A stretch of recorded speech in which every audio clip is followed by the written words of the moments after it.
Santo Agostinho, Confissões, Livro 1.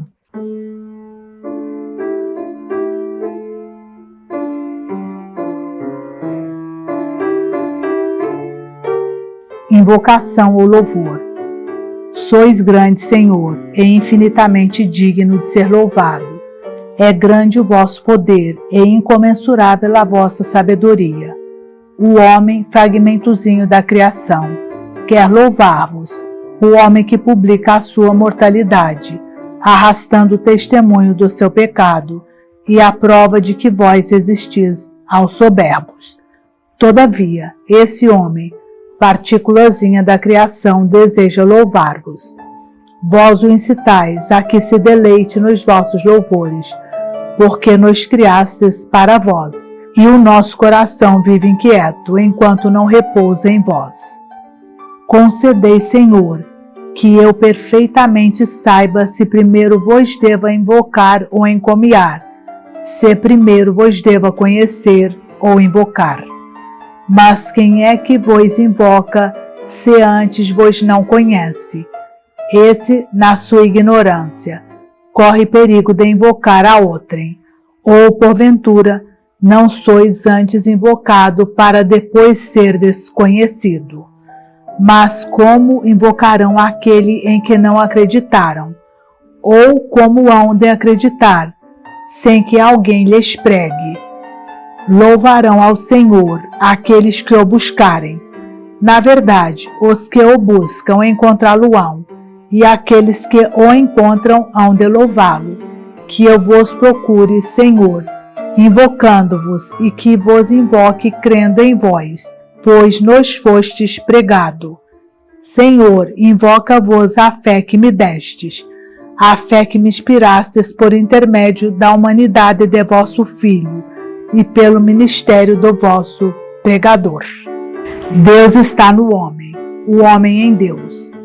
E como invocarei o meu Deus e meu Senhor, se ao invocá-lo o invoco sem dúvida dentro de mim?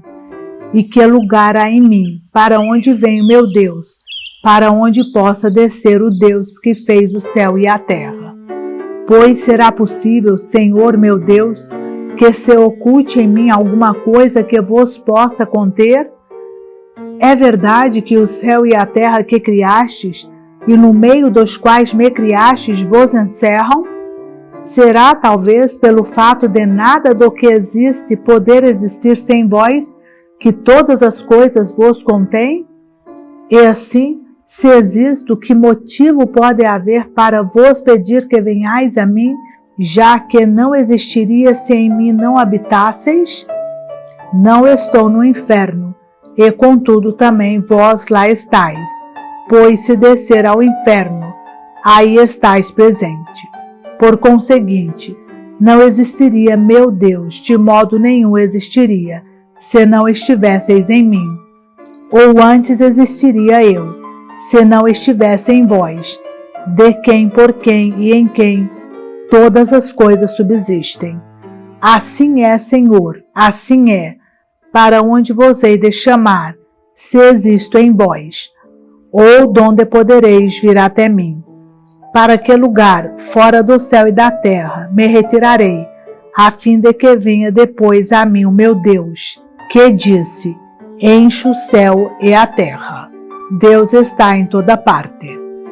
Encerram-vos, portanto, o céu e a terra porque os encheis? Ou enchendo-os resta ainda alguma parte de vós, já que eles vos não contêm? E ocupado o céu e a terra, para onde estendereis o que resta de vós? Ou não tendes necessidade de ser contido em alguma coisa, vós que abrangeis tudo, visto que as coisas que encheis as ocupais contendo-as? Não são, pois, os vasos cheios de vós que vos tornam estável, porque, ainda que se quebrem, não vos derramais. E quando vos derramais sobre nós, não jazeis por terra, mas levantais-nos, nem vos dispersais, mas recolheis-nos. Vós, porém, que tudo encheis, não ocupais todas as coisas com toda a vossa grandeza? E, já que não podem conter-vos todas as criaturas, encerram elas parte de vós, e contêm simultaneamente a mesma parte, ou cada parte contém a sua, as maiores as partes maiores, as menores as partes menores. Há então uma parte maior e outra menor de vós, ou estáis inteiro em toda parte, e nenhuma coisa vos contém totalmente. Cantando as perfeições de Deus. Que sois, portanto, meu Deus? Que sois vós, pergunto, senão o Senhor Deus? E que outro Senhor há, além do Senhor? Ou que outro Deus, além do nosso Deus? Ó Deus, tão alto, tão excelente, tão poderoso, tão onipotente, tão misericordioso e tão justo, tão oculto e tão presente, tão formoso e tão forte, estável e incompreensível, imutável e tudo mudando, nunca novo e nunca antigo, inovando tudo e cavando a ruína dos soberbos, sem que eles o advirtam, sempre em ação e sempre em repouso, granjeando sem precisão, conduzindo, enchendo e protegendo, criando, nutrindo e aperfeiçoando, buscando ainda que nada vos falte. Amais sem paixão, ardeis em zelo sem desassossego, arrependei-vos sem ato doloroso, irai-vos e estais calmo, mudais as obras, mas não mudais de resolução, recebeis o que encontrais sem nunca o ter perdido. Nunca estais pobre e alegrai-vos com os lucros, jamais avaro e exiges com usura. Damo-vos mais do que pedis, para que sejais nosso devedor. Mas quem é que possui coisa alguma que não seja vossa? Pagais as dívidas, a ninguém devendo, e perdoais as dívidas sem nada perder. Que dizemos nós, meu Deus, minha vida, minha santa delícia, ou que diz alguém quando fala de vós? Mas ai dos que se calam acerca de vós, porque, embora falem muito, serão mudos. Lágrimas do pródigo. Quem me dera repousar em vós, quem me dera que viesseis ao meu coração, e o inebriasseis com a vossa presença, para me esquecer de meus males, e me abraçar convosco, meu único bem. Que sois para mim, compadecei-vos para que possa falar, que sou eu, aos vossos olhos, para que me ordeneis que vos ame, irando-vos comigo, e ameaçando-me com tremendos castigos se eu não fizer. É acaso pequeno castigo não vos amar? Ai de mim! Pelas vossas misericórdias dizei, Senhor meu, o que sois para comigo? Dizei à minha alma, sou a tua salvação. Falai assim para que eu ouça. Estão atentos, Senhor, os ouvidos do meu coração. Abri-os e dizei à minha alma, sou a tua salvação. Correrei após esta palavra, e alcançar-vos-ei. Não me escondais o rosto, que eu morra para o contemplar, a fim de não morrer eternamente. A minha alma é estreita habitação para vos receber. Dilatai-a, Senhor, ameaça ruína, restaurai-a. Tem manchas que ferem o vosso olhar. Eu reconheço e o confesso. Quem há de purificá-la? A quem hei de clamar, senão a vós? Purificai-me, Senhor, dos pecados ocultos, e perdoai ao vosso servo os alheios. Creio e por isso falo, vós o sabeis, Senhor. Não confessei contra mim os meus crimes, e não me perdoastes, meu Deus, a impiedade do meu coração? Não entro em razões convosco, que sois a mesma verdade. Não me quero iludir, para que a minha iniquidade não se minta a si mesma. Não quero entrar em razões convosco, porque, se atendeis à iniquidade, Senhor, Senhor, quem permanecerá? No alvorecer da vida.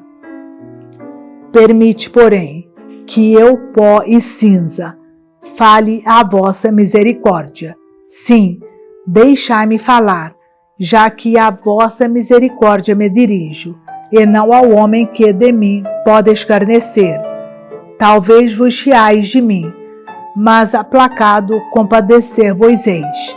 Que pretendo dizer, Senhor meu Deus, senão que ignoro donde parti para esta que não sei como chamar, se vida mortal ou morte vital.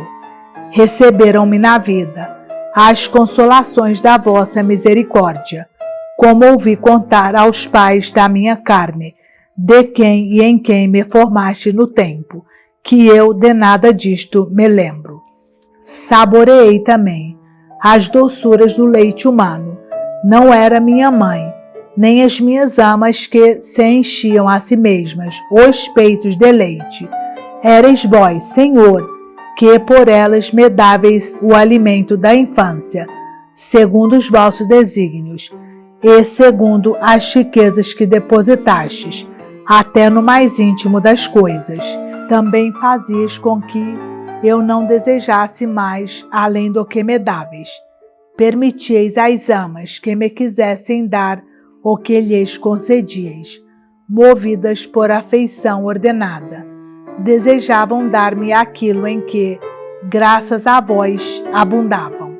O meu bem, recebido delas, constituía para elas igualmente um bem, não que delas proviesse, porque eram apenas o instrumento, e não a origem. De vós, Senhor, me acorrem todos os bens e toda a salvação. Isto conheci algum tempo mais tarde, falando-me vós, por meio destes mesmos dons que interior e exteriormente concedeis. Então, nada mais fazia senão sugar os peitos, saborear o prazer e chorar as dores da minha carne. Em seguida, comecei também a rir, primeiro enquanto dormia, depois acordado. Destas minhas ações me informaram e acreditei, porque assim o vemos fazer às outras crianças, pois nada me lembra do meu passado decorrido nesse tempo. A pouco e pouco ia reconhecendo onde me encontrava.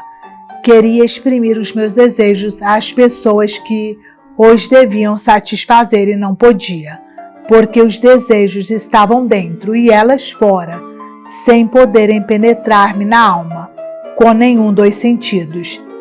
Estendi os braços, soltava vagidos, fazia sinais semelhantes aos meus desejos, os poucos que me era possível esboçar e que eu exprimia como podia. Mas eram inexpressivos, como ninguém me obedecia, ou porque não entendiam, ou porque receavam fazer-me mal. Indignava-me com estas pessoas grandes e insubmissas, que, sendo livres, recusavam servir-me. Vingava-me delas chorando. Reconheci que assim eram as crianças, como depois pude observar. Elas me informaram melhor, inconscientemente, daquilo que eu tinha sido então, do que as amas com a sua experiência. A minha infância morreu há muito, mas eu vivo ainda.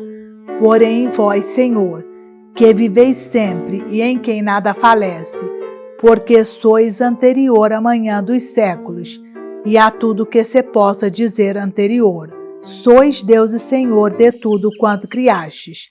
Em vós estão as causas de todas as coisas instáveis. Permanecem as origens imutáveis de todas as coisas mudáveis, e vivem as razões eternas das coisas transitórias. Dizei-me, eu vou-lo suplico, ó Deus, misericordioso para comigo, que sou miserável. Dizei se a minha infância sucedeu a outra idade já morta, ou se tal idade foi a que levei no seio da minha mãe. Pois alguma coisa me revelaram dessa vida, e eu mesmo vi mulheres grávidas. E antes deste tempo, que era eu, minha doçura, meu Deus, existi porventura em qualquer parte, ou era acaso alguém? Não tenho quem me responda, nem meu pai, nem minha mãe, nem a experiência dos outros, nem a minha memória. Sorris talvez, de que tais perguntas vos faça a vós, que me ordenais que vos louve e confesse naquilo que me é conhecido. Confessar-vos-ei, Senhor do céu e da terra, louvando-vos, pelos alvores da vida e pela infância de que me não lembro. Concedestes ao homem a graça de conjecturar de si pelo que vê nos outros e de acreditar muitas coisas a seu respeito, confiado na autoridade de simples mulheres. Já então verdadeiramente existia e vivia. No fim da infância, já buscava sinais com que exprimir aos outros as minhas vontades. Donde podia vir semelhante criatura, senão de vós, Senhor? Alguém pode ser artífice de si mesmo? Ou pode derivar-se de outra parte algum manancial por onde corram até nós o ser e a vida, diferente dos que nos dais, Senhor, vós em quem o ser e a vida se equivalem, porque sois o ser supremo e a suprema vida? Sois o mais excelso, e não vos mudais. O dia presente não passa por vós, e contudo em vós se realiza, porque todas estas coisas em vós residem. Nem teriam caminhos para passar, se com o vosso poder as não contivesseis, porque os vossos anos não morrem, são o eterno dia sempre presente. Quantos dias não passaram já para nós, e para nossos antepassados, pelo dia eterno de que gozais, e dele receberam a existência e a duração, e hão de passar ainda outros que dele receberão igualmente o seu modo e o ser. Vós, porém, sois sempre o mesmo, e todas as coisas de amanhã e do futuro, de ontem e do passado, hoje as fareis, hoje as fizestes. Que posso eu fazer, se alguém não compreende? Que esse exulte dizendo, que maravilha é esta? Exulte muito embora e prefira encontrar-vos, não vos compreendendo, do que compreendendo, não vos encontrar. Prognósticos de vícios. Ouvi-me, ó meu Deus. Ai dos pecados dos homens. É um homem que assim fala. Vós, Senhor, compadecei-vos dele, porque sois o seu Criador, e não o autor do seu pecado. Quem me poderá recordar o pecado da infância, já que ninguém há que diante de vós esteja limpo, nem mesmo o recém-nascido, cuja vida sobre a terra é apenas um dia. Quem me trará a memória?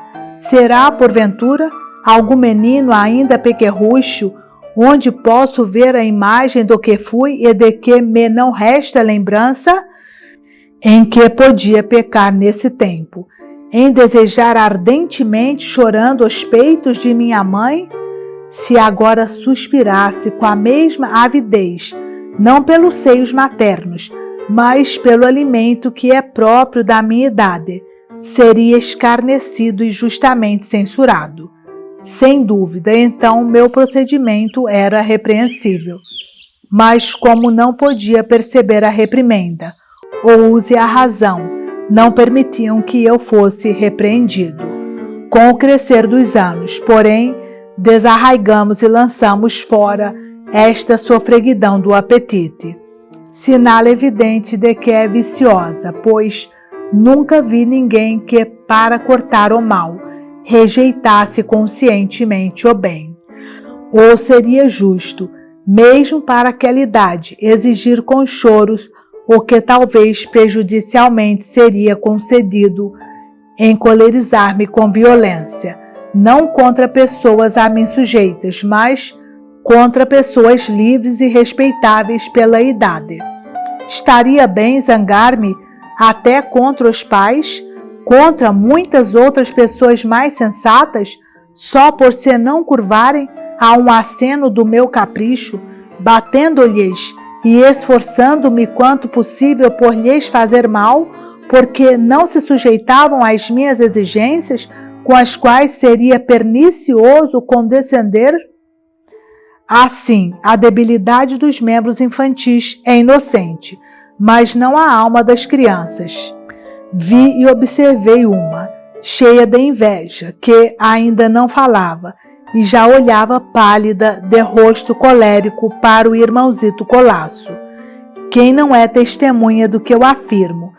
Disse até que as mães e as amas procuram esconjurar este defeito, não sei com que práticas supersticiosas, mas enfim, será inocente a criança quando não tolera junto de si, na mesma fonte fecunda do leite, o companheiro destituído de auxílio e só com esse alimento para sustentar a vida? Indulgentemente se permitem estas mais inclinações, não porque sejam ninharias sem importância, mas porque hão de desaparecer com o andar dos anos. É este o único motivo, pois essas paixões não se podem de boamente sofrer quando se encontram numa pessoa mais idosa. E vós, Senhor, e Deus meu, que destes à criança a vida e o corpo, assim como vemos, provido dos sentidos, formado pelos membros e adornados pelos traços da sua configuração, de vós que lhe inspirastes o instinto natural de defesa para assegurar a sua integridade e conservação. Ordenais-me que em todas essas obras louve, confesse e exalte o vosso nome, ó Altíssimo. Sois Deus onipotente e bom, ainda que só tivesseis criado estas coisas.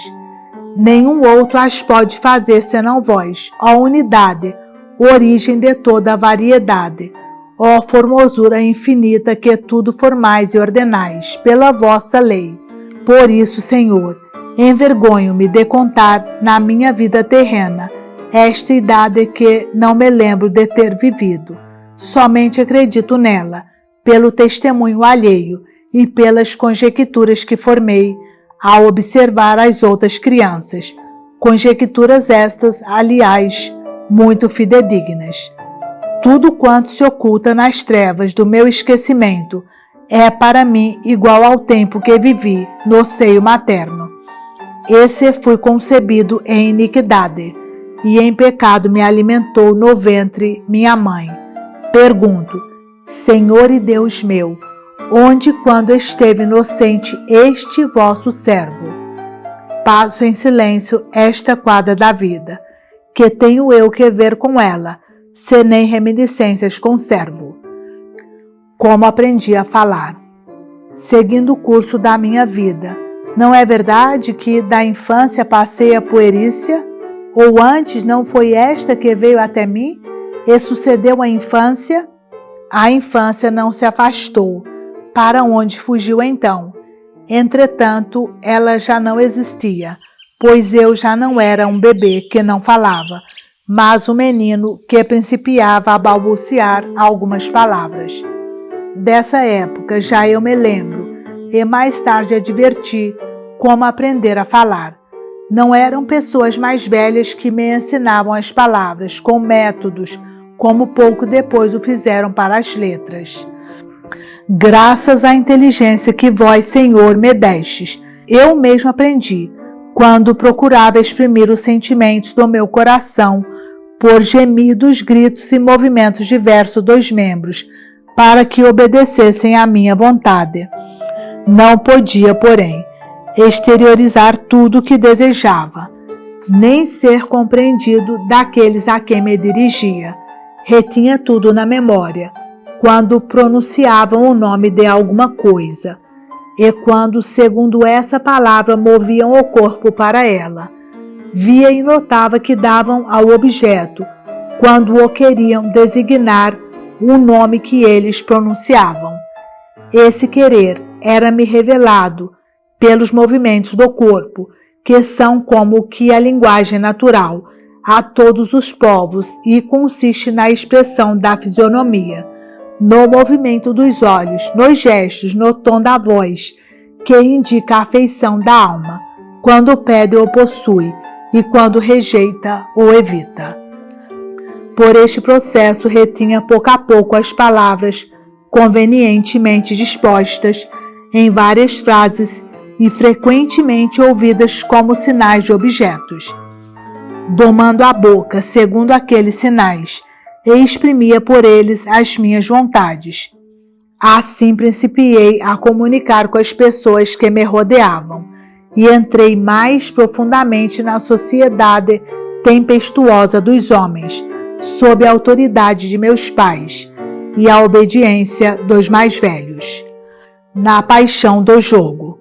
Ó Deus, meu Deus, que misérias e enganos não experimentei, quando simples criança me propunham vida reta e obediência aos mestres, a fim de mais tarde brilhar no mundo e me ilustrar nas artes da língua, servil instrumento da ambição e da cobiça dos homens.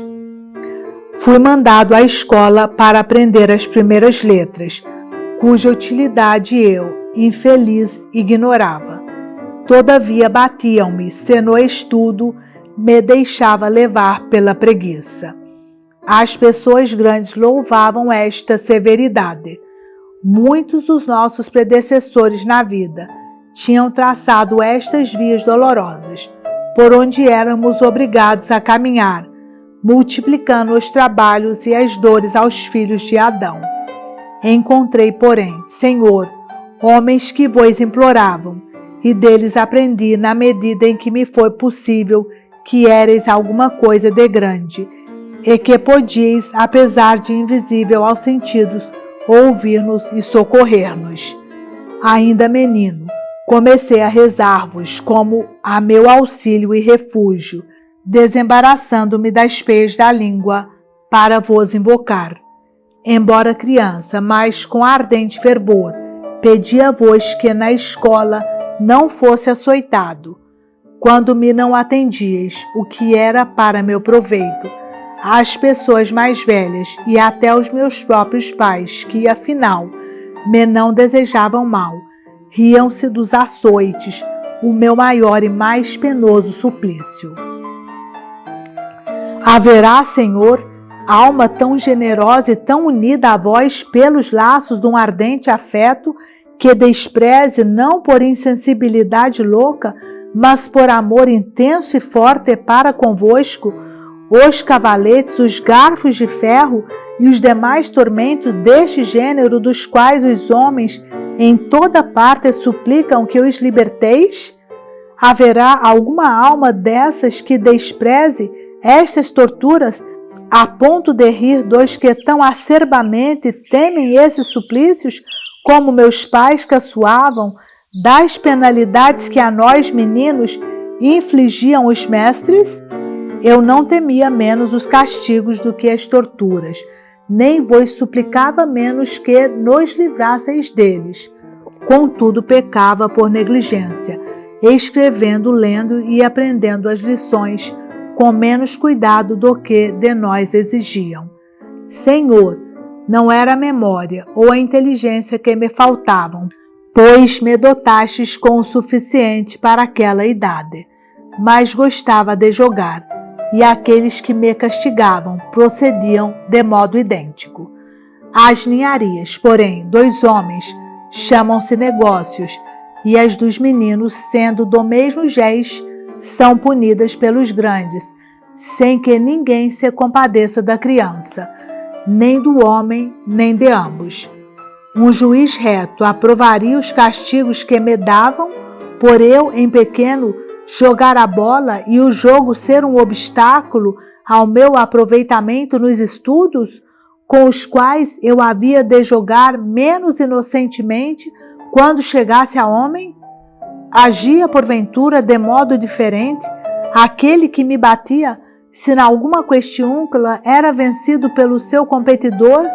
Então esse não era mais atormentado pela ira e inveja do que eu, quando superado no desafio da bola pelo meu rival? O orgulho da vitória. Contudo, eu pecava contra vós, Senhor Deus, ordenador e criador de todas as coisas da natureza, e dos pecados somente o regularizador. Eu pecava, Senhor, desobedecendo às ordens de meus pais e mestres, pois podia no futuro fazer bom uso desses conhecimentos que me obrigavam a adquirir, qualquer que fosse a intenção com que mos impunham. Além disso, eu não desobedecia para fazer melhor escolha, mas só pelo amor do jogo. Amava nos combates o orgulho da vitória. Gostava dessas histórias frívolas que tanto me deleitavam os ouvidos e me excitavam com interesse sempre mais apaixonado. Essa curiosidade brilhava dia a dia, mais intensa nos meus olhos, atraindo-me para espetáculos e jogos de gente crescida. Por outro lado, aqueles que presidem aos jogos sobressaem tanto por esta dignidade que quase todos desejam que seus filhos lhes sucedam nesta honra. Apesar disso, regozijam-se em castigá-los, se tais divertimentos os afastam do estudo, que, segundo seus desejos, lhes permitirá mais tarde organizar semelhantes espetáculos. Examinai, Senhor, essas fraquezas com o olhar de compaixão.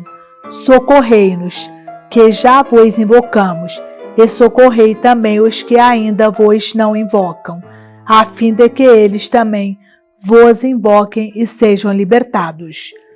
No limiar do batistério, ouvira eu falar, ainda criança, da vida eterna que nos é prometida, graças à humildade do vosso Filho, Deus e Senhor nosso, descido até a nossa soberba. Fui marcado pelo sinal da cruz e condimentado com sal divino, logo que saí do seio da minha mãe, que punha em vós todas as esperanças. Viste, Senhor, que, sendo ainda criança, sobrevindo-me certo dia uma febre alta, motivada numa opressão do estômago, bati às portas da morte. Sabeis, meu Deus, pois, já então por mim vigiáveis, com que ardor e fé pedi a piedade de minha mãe e de nossa mãe comum, a vossa igreja, o batismo de Cristo, Deus e Senhor meu, a minha mãe carnal, porque na sua fé e coração puro me gerava com maior solicitude para a vida eterna.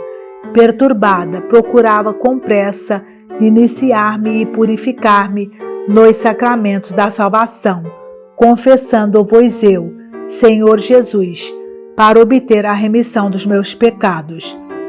Dentro em breve, porém, achei-me melhor, e essa purificação foi diferida, como se fosse necessário continuar a corromper-me para prolongar a vida. Na verdade, depois do banho do batismo, as recaídas na imundície do pecado seriam mais graves e perigosas. Tinha eu já verdadeira fé, como minha mãe e todos os de casa, exceto meu pai, que não prevaleceu em mim contra os direitos da piedade materna de eu crer em Cristo, no qual ele ainda não acreditava. Minha mãe desejava ardentemente que eu vos considerasse a vós, meu Deus, como pai, mais do que àquele que ainda não tinha fé. Nisso a ajudáveis a triunfar do marido, a quem servia melhor pelo fato de nisso obedecer às vossas ordens. Rogo-vos, meu Deus, que me mostreis, se vos apraz, qual desígnio, porque me foi então diferido o batismo, se seria para meu bem soltarem-se ou não as rédeas do pecado, por que razão, ainda agora, de toda parte, chega aos meus ouvidos, a respeito de uns ou de outros. Deixai-o fazer o que quiser, pois ainda não está batizado? Mas da saúde do corpo ninguém diz, deixai-o que se fira mais, porque ainda não está curado. Quanto me não era preferível ser logo curado, obtendo, pela minha diligência e dos meus, conservar intacta sob a vossa proteção a saúde da alma que me tinhas concedido. Sem dúvida seria melhor. Minha mãe, porém, já previra quantas e quão grandes ondas de tentações pareciam ameaçar-me depois da infância, e preferiu expor-me a elas, como terra grosseira em que eu depois receberia forma, a expor-me a esse perigo já como imagem. Relutância em estudar. Neste período da infância, cujo perigo temiam menos para mim do que o da adolescência, não gostava do estudo e tinha horror de ser a ele obrigado. Por meio desta coação faziam-me um bem, embora eu procedesse mal, pois não aprenderia se não fosse constrangido. Todavia, contra a vontade, ninguém procede bem, ainda que a ação em si mesma seja boa. Os que me obrigavam não agiam retamente. O bem que daí resultava vinha só de vós, meu Deus. Nesses estudos a que me aplicavam, não tinham outra finalidade senão saciar os insaciáveis desejos da opulenta miséria e de ignominiosa glória. Mas vós, para quem estão contados os nossos cabelos, utilizáveis em meu proveito o erro dos que me coagiam. Com relação a mim, que não queria aprender, utilizáveis a minha falta para me dardes o castigo com que eu, tão pequenino e já tão grande pecador, merecia ser punido. Era assim que vós transformáveis em meu bem o mal que eles faziam, e me dáveis justa retribuição pelos meus pecados. Com efeito, é vosso desígnio, e assim acontece que toda alma desregrada seja para si mesma o seu castigo. Gosto do latim. Mas qual era a causa da aversão que tinha à língua grega, que me ensinaram quando criança? É o que ainda hoje me não sei explicar. Pelo contrário, gostava muito da língua latina, não da que ensinavam os primeiros mestres, mas da que lecionavam os gramáticos. Aquelas primeiras lições em que se aprende a ler, escrever e contar eram-me tão pesadas e insuportáveis como as de grego. Donde me vinha este aborrecimento senão do pecado e vaidade da vida? Porque eu era carne e espírito que passa e não volta? Aquelas primeiras letras a que devia e devo a possibilidade de não só ler qualquer escrito, mas também de escrever o que me aprouver, eram sem dúvida mais úteis e mais certas do que aquelas em que, esquecido dos meus erros, era obrigado a gravar na memória as navegações errantes de um certo Enéas e a chorar Dido que se suicidara por amor. Entretanto, eu, misérrimo, suportava com olhos enxutos a minha morte no pecado, longe de vós, ó meu Deus, e minha vida. Nada mais digno de compaixão do que o infeliz que derrama lágrimas pela morte de Dido, originada no amor de Enéas, sem se compadecer de si mesmo, nem chorar a própria morte por falta de amor para convosco. Ó meu Deus, luz da minha alma, pão da boca interior do meu espírito, poder fecundante da minha inteligência e seio do meu pensamento. Não vos amava, prevaricava longe de vós, e em toda parte ressoavam aos meus ouvidos de luxurioso estas palavras: bravo, coragem, a amizade deste mundo é adultério contra vós. Proferem-se as palavras bravo, coragem, para que o homem não se envergonhe de ser pecador. Não chorava essas faltas, mas planteava a morte de Dido, que se suicidara com uma espada. Seguia atrás dos ínfimos objetos da vossa criação, abandonando-vos, como era terra, tendia para a terra. Se me proibiam a leitura desses episódios, afligia-me por não ler aquilo que me impressionava até a dor. Ó loucura! Reputavam-se tais estudos como mais honrosos e úteis do que aqueles em que aprendi a ler e a escrever. Agora que o meu Deus clame em mim, e que a vossa verdade me diga, não é assim, não é assim. Aquela primeira ciência é muito superior. Eis-me mais pronto para esquecer as navegações errantes de Enéas e outras narrações semelhantes do que para esquecer a leitura e a arte de escrever.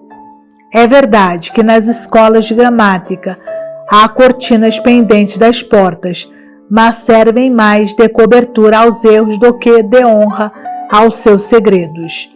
Não gritem contra mim estes mestres, que eu já não temo, enquanto vos patenteio, meu Deus, todos os desejos da minha alma e enquanto descanso na repreensão dos meus perversos caminhos, para amar a retidão dos vossos. Não se levantem contra mim, esses vendedores e compradores de gramáticas, pois, se eu os interrogar, eles propuseram uma dificuldade acerca da veracidade do poeta ao narrar que Enéas veio a Cartago. Os nécios responderão que não sabem. Os instruídos negarão a autenticidade do fato. Mas se lhes perguntar com que letra se escreve o nome de Enéas, todos os que estudaram responder-me-ão acertadamente segundo esse contrato com que os homens fixaram o valor do alfabeto. Do mesmo modo, quem não vê o que há de responder, todo aquele que ainda se não esqueceu inteiramente de si, se eu lhe perguntar que dano seria mais sensível à vida, esquecer a leitura e a escrita ou todas aquelas ficções poéticas. Pecava sendo ainda criança, quando antepunha todos aqueles conhecimentos vãos a estes mais úteis, ou antes quando odiava estes para estimar aqueles. Repetir 1 em 1, 2, 2 e 2, 4, era para mim uma cantilena fastidiosa, e, pelo contrário, encantava-me o vão espetáculo de um cavalo feito de madeira e cheio de guerreiros, o incêndio de Troia, e até a sombra de Creusa. Aversão à língua grega, porque aborrecia eu também a literatura grega, que entoava tais ficções. Homero teceu habilmente essas fábulas, e é dulcíssimo na sua frivolidade, ainda que para mim, menino, fosse amargo. Creio que aos jovens gregos sucederá com Virgílio o mesmo que a mim com Homero, quando me obrigavam a estudá-lo. O trabalho de aprender inteiramente essa língua estrangeira, como que aspergia com fel toda a suavidade das fábulas gregas. Não conhecia nenhuma palavra daquela língua, e, para me fazerem aprender, ameaçavam-me com terríveis castigos e crueldades. É verdade que outrora, quando criancinha, também não sabia nenhuma palavra latina, e contudo instruí-me sem temores nem castigos, só com prestar atenção entre carícias das amas, entre os gracejos dos que se riam e as alegrias dos que folgavam.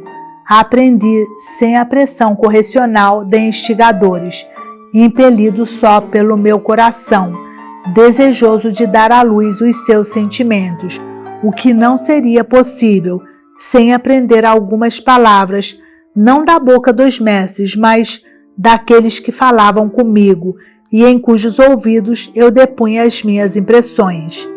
Disso ressalta com evidência que, para aprender, é mais eficaz uma curiosidade espontânea do que um constrangimento ameaçador. Contudo, esta violência refreia, graças às vossas leis, os excessos da curiosidade. Sim, graças às vossas leis que, desde as férulas dos mestres até as torturas dos mártires, sabem dosear as suas tristezas salutares, para nos chamarem a vós, do meio das doçuras perniciosas com que nos íamos afastando. Ouvi, Senhor, a oração, para que a minha alma não desfaleça sob a vossa lei, nem esmoreça em confessar as misericórdias com que me arrancastes de perversos caminhos. Fazei que a vossa doçura supere todas as seduções que eu seguia, que eu vos ame arrebatadamente, e abrace a vossa mão com toda a minha alma, para que me livreis de todas as tentações até o fim. Vós, Senhor, sois o meu Rei e o meu Deus. A vós consagro tudo quanto de útil aprendi em criança. A vós consagro tudo que digo, escrevo, leio e conto, porque, quando aprendia vaidades, vós me disciplináveis, perdoando-me depois os pecados de deleite nelas cometidos. É verdade que nessas frivolidades aprendi muitas coisas úteis, mas poder-se-iam aprender em estudos sérios, conscienciosos. Seria esta a via segura pela qual deveriam encaminhar as crianças. A mitologia impura. Ai de ti, torrente dos hábitos humanos, quem te resistirá? Até quando hás de correr sem te secar? Até quando rolarás os filhos de Eva para o mar profundo e temeroso, somente atravessado pelos que se embarcam no lenho da cruz? Não li eu em ti que Júpiter troveja e adultera. De certo, não podia fazer essas duas coisas simultaneamente, mas representou-se assim, para que tivesse autoridade para imitar um verdadeiro adultério, com o encanto desse trovão imaginário. Porém, quem, dentre esses mestres de pênula, ouve com paciência um homem nascido do mesmo pó a afirmar bem alto: imaginava Homero estas ficções e atribuía aos deuses os vícios humanos, eu preferiria que trouxesse para nós as perfeições divinas. Mas disse-á, com mais verdade, que Homero fingia essas coisas para que, atribuindo aos homens viciosos a natureza divina, os vícios não fossem considerados como tais, e todo aquele que os cometesse não parecesse imitar homens dissolutos, mas habitantes do céu. Todavia, ó torrente infernal, em ti se precipitam os filhos dos homens, com suas mercadorias para aprenderem essas coisas. Tem-se como acontecimento importante representar tudo isto oficialmente no foro, à vista das leis que concedem um salário aos atores, além da paga dos particulares. Ferindo as penedias das margens, com tuas vagas, ó torrente, clamas dizendo: aqui aprendem-se as palavras, aqui adquire-se a eloquência tão necessária para persuadir e expressar os pensamentos. Desconheceríamos, então, os vocábulos chuva de ouro, e regaço, e logro, e templos do céu, e outras palavras que naquele lugar estão escritas, se Terêncio não apresentasse um jovem escandaloso, imitando a Júpiter na libertinagem? O mancebo olhava uma pintura na parede, onde se desenhara a maneira como Júpiter um dia enviara, segundo contam, para o regaço de Danae, uma chuva de ouro a fim de a lograr. Repara como o jovem se excita à devassidão com este exemplo celeste. Mas que Deus é este? Pergunta, que abala o templo do céu, com sumo estrondo. Eu, um homenzinho, não havia de fazer o mesmo, pois filo e de bom grado. De modo algum, de maneira nenhuma se aprendem melhor tais palavras por meio dessa torpeza, mas por essas palavras se comete mais afoitamente a devassidão. Não incrimino as palavras, quais vasos escolhidos e preciosos, mas o vinho do erro que por eles nos davam a beber os mestres embriagados. E se não bebêssemos, batiam-nos sem que pudéssemos apelar para juiz mais sóbrio. Apesar disso, ó meu Deus, em cuja presença está segura a minha lembrança, apesar disso, aprendia com gosto essas palavras, e miserável, comprazia-me nelas, sendo tido por essa razão como menino de boas esperanças.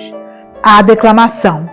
Consenti, ó meu Deus, que também conte alguma coisa do meu talento, dádiva vossa, e em que desatinos o gastava. Propunha-se-me uma tarefa de muita preocupação para o meu espírito, por causa dos louvores e descrédito, ou receio de ser açoitado, que dissesse as palavras de Juno encolerizada e cheia de dor, por não poder afastar da Itália o rei dos troianos. Bem sabia que Juno nunca proferira tal coisa, mas obrigavam-nos a seguir errantes às pegadas das ficções dos poetas e a repetir em prosa o que o poeta cantara em verso. Recebia maiores louvores o aluno que, segundo a dignidade da personagem figurada, exprimisse mais fortemente e com maior verossimilhança os sentimentos de ira e de dor, revestindo as frases com palavras muito apropriadas. Que me aproveitou tudo aquilo, que me aproveitou, ó vida verdadeira e meu Deus, ter sido mais aclamado que os contemporâneos e condiscípulos quando recitava. Não é tudo isso fumo e vento? Não havia outra coisa em que exercitar a língua e o talento? Que os vossos louvores, Senhor, que os vossos louvores, enunciados pela Escritura, levantassem a palmeira do meu coração, e não seria arrebatado por quimeras vãs, qual presa imunda das aves. Com efeito, há várias maneiras de sacrificar aos anjos pecadores. Desprezo das leis eternas, que admira, pois, que fosse arrastado pelas vaidades e me afastasse de vós, ó meu Deus, se me propunham exemplos dos homens, a quem uma crítica cobria de vergonha, por um barbarismo ou solecismo cometido ao narrarem ações virtuosas, e que se gloriavam de serem louvados, quando contavam com termos castiços e bem dispostos, copiosa e elegantemente as suas torpezas. Vedes tudo isso, ó Senhor, e calais-vos, paciente, cheio de compaixão e de verdade. Porventura, ficareis sempre calado? Agora arrancais deste abismo imenso a alma ansiosa de vós, sequiosa das vossas delícias, e cujo coração vos diz: busquei o vosso rosto, e torná-lo-ei a buscar, Senhor. Andava longe da vossa face, retido por afeições tenebrosas. Todavia, não nos apartamos, ou aproximamos de vós, com os pés ou com as distâncias de lugares. Aquele vosso filho mais novo, o da parábola, procurou cavalos ou carros ou navios, ou voou com penas visíveis, ou viajou a pé, para viver e dissipar prodigamente em região afastada. O que vós lhe entregareis ao partir? Fostes pai bondoso, porque lhe destes a fortuna, e fostes mais carinhoso ainda, para com ele, ao voltar necessitado. Viveu entre paixões luxuriosas, isto é, tenebrosas, que é o que quer dizer longe do vosso rosto. Vede, ó Senhor Deus, e reparai benigno, segundo é vosso costume, como os filhos dos homens observam diligentemente as regras da ortografia e das sílabas, recebidas dos primeiros mestres, e desprezam as leis eternas da salvação eterna de vós recebidas.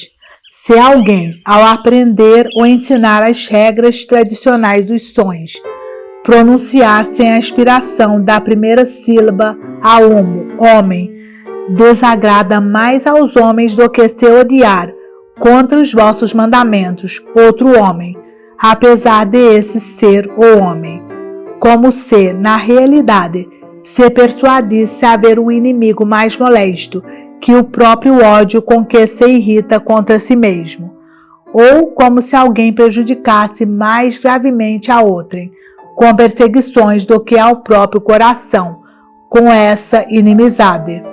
Com certeza, a ciência gramatical não é mais interior do que a lei da consciência, de não fazer a outra o que não queremos que nos façam a nós mesmos. Quão misterioso sois vós, que habitais em silêncio no céu, Deus grande e único, espalhando com lei infatigável cegueiras vingadoras sobre as paixões desordenadas. Vede este homem, procurando a glória da eloquência, diante de um homem, o juiz, e na presença de grande número de homens, atacar o inimigo com ódio violentíssimo. Como evita, com toda vigilância, dizer algum erro de linguagem, como não aspira o H de inter homines entre os homens, pronunciando inter homines, mas não tem cuidado de vigiar o furor da sua alma, que o arrasta a tirar um homem de entre os homens. Perversidade na puerícia. Jazia eu, pobre criança, à beira deste abismo de corrupção.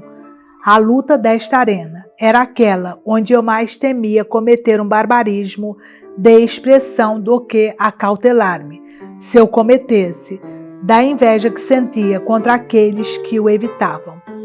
Digo e confesso diante de vós, meu Deus, essas fraquezas que me angariavam aplausos, daqueles cuja simpatia equivalia para mim a viver cheio de honra.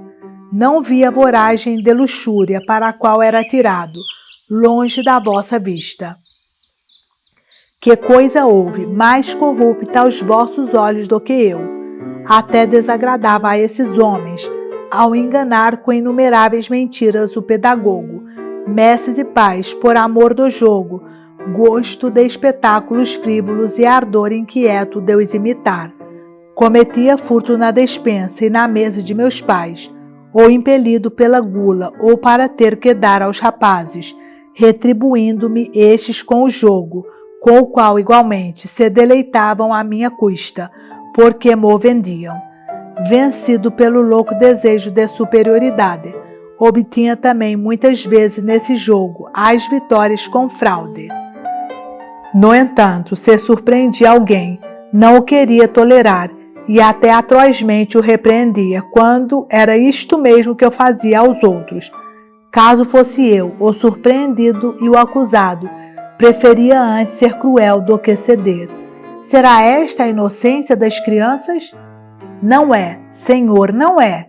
Permite que vô-lo diga, meu Deus, é isto mesmo que com o andar dos anos passa dos pedagogos, dos mestres das nozes, das bolas e dos passarinhos, para os magistrados, para os reis, para o ouro, para os prédios, para os escravos, assim como ao castigo da palmatória sucedem piores suplícios. Por conseguinte, apenas louvasses, ó nosso Rei, na estatura das crianças, o símbolo da humildade, quando dissestes, delas é o reino dos céus. Magnificat. Contudo, Senhor, graças vos sejam dadas a vós, Criador e Ordenador do universo, tão excelso e tão bom, embora quisesseis que eu não vivesse além da infância. Então já eu possuía o ser, a vida, o sentimento, e tinha cuidado da minha incolumidade, reflexo da misteriosa unidade, fonte do meu ser. Vigiava por um secreto instinto, pela integridade dos meus sentidos e até nos meus frágeis pensamentos, acerca de pequenas coisas, me deleitava em encontrar a verdade. Não queria ser enganado. Gozava de memória vigorosa e dote de elocução. Era sensível à amizade, fugia à dor, à objeção, à ignorância. Não é isto admirável e digno de louvor em tal criatura? Tudo eram dons do meu Deus. Não fui eu quem mos deu a mim mesmo. São bens e todos eles constituem em mim o eu. Portanto, é bom aquele que me criou. Ele mesmo é o meu bem e eu louvo-o com alegria por todos os bens que eu tinha até mesmo na infância. Eu pecava porque, em vez de procurar em Deus os prazeres, as grandezas e as verdades, procurava-os nas suas criaturas, em mim e nos outros. Por isso precipitava-me na dor, na confusão e no erro. Graças vos sejam dadas, minha doçura, minha glória, minha confiança e meu Deus. Graças vos sejam dadas pelos dons que me concedestes. Conservai-mos, assim me haveis de conservar. Também aumentareis e aperfeiçoareis os vossos dons, e eu estarei convosco, pois se existo, vós me destes a existência.